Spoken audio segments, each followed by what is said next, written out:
I'm Matthew Sweet, and I'm a writer who's fascinated by the 19th century. And I've come here to Bart's Pathology Museum in London to explore the science and the medicine behind the new TV series Penny Dreadful.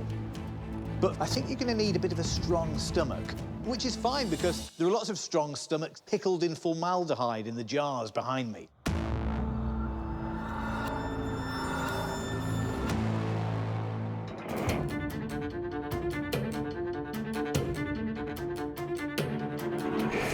Well, I want to introduce you now to Carla Valentine, who's technical curator here at Bart's Pathology Museum. So, Carla, what's in this jar here? What's this specimen?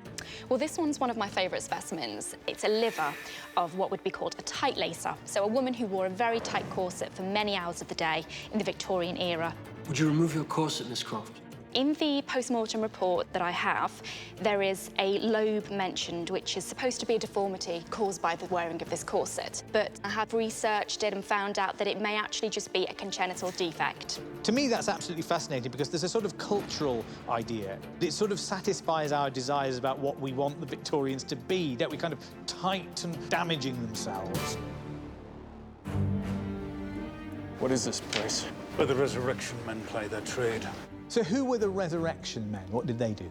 Well, they were very enterprising gentlemen, usually, who decided that digging up bodies and selling them to doctors was going to be a good way to earn some money because there was such a shortage of cadavers for medical schools. There is only one worthy goal for scientific exploration: piercing the tissue that separates life from death. In Penny Dreadful, we see Victor Frankenstein assembling his creation from various bits of cadavers. He's resorting to the black market in body parts. Absolutely. I mean, his project, which could be considered a personal extra credit project, means that he would have to go out and source cadavers on his own. Have you any experience with the principles and applications of galvanism? Or the usual? Galvanism.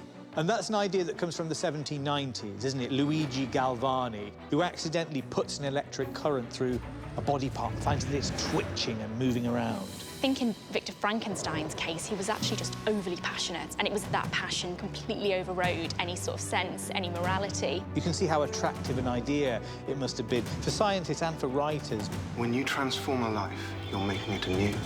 Every action builds another link that binds us to it. That chain is everlasting.